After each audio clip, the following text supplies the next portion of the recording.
जी बुद्धिवादी लोक असतात ना, ती उगाच भेद करत असतात. ते सरळ मार्गी जाणे. आता आपल्याला प्रसार माध्यम आपण बघतो मोबाईलवरती, एक जण सांगतोय 4 वेळा खा, एक जण सांगतोय 2-2 तासांनी खा. म्हणजे सामान्य माणसांनी करायचं काय? हा बुद्धिभेद करणं म्हणजे पाखंड करणं आहे. मग या पाखंडपणाचं खंडन करायचंय, हे संतांचं कार्य आहे.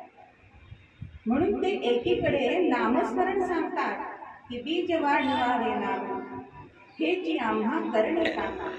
ज्यावेळी शिवराय स्वराज्याची घडी बसवत होते, त्यावेळी तुकोबा समर्थ यांनी समाजाची मनोभूमी ही तयार केलेली होती. नामस्मरण आध्यात्मिक बैठक त्यांची तयार केली होती. तीक्ष्ण उत्तरे हाती घेतली बाण फिरी. अहो, संतांचं जीवन जोका झाला म्हणजे काय? भगवंत हातामध्ये शस्त्र धरतो, पण संतांच्या एखाद्या संतांच्या हातामध्ये आपल्याला शस्त्र दिसतं का? फक्त जपाची माळ दिसते. मग तीक्ष्ण उत्तरे हेच त्यांचं बाण आहे. बघा, आज सुद्धा आपल्याकडे लव जिहाद हा मोठा प्रश्न चालू आहे. अशीच एक लव जिहाद मध्ये सापडलेली मुलगी ही तिच्या दैवाने परत सुटली आणि आपल्या आई वडिलांकडे आली. आणि ती आई वडिलांना प्रश्न विचारते की मी त्यांचा धर्म स्वीकारला तेव्हा त्यांनी मला पुराणामध्ये काय आहे हे सांगितले. आज तुम्ही मला आपल्या गीतेमध्ये काय आहे सांगितलंच नाही.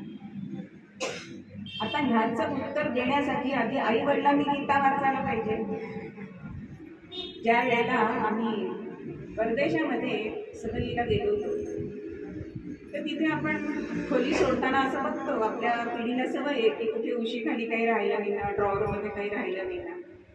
आणि ड्रॉवर मी उघडला तर ते ड्रॉवरमध्ये बायबल होतं. मग मला पुढच्या जेव्हा हॉटेलमध्ये आम्ही गेलो त्यावेळी उत्सुकता आली की ह्या पण हॉटेलमध्ये आहे का काय. आणि खरंच त्या ड्रॉवरमध्ये सुद्धा बायबल होतं. मग आपल्या भारतात का आपण गीता ठेवू शकत नाही ड्रॉवरमध्ये?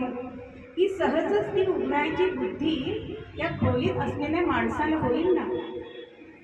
म्हणजे आपल्या पुढच्या पिढीला आपल्याला उत्तर देता येत नाही. तीक्ष्ण उत्तरे म्हणजे काय? आपलं वाङ्मय, आपलं शास्त्र, उपनिषद ही आपण जाणली पाहिजे. आज आपल्या देवांवरती आरोप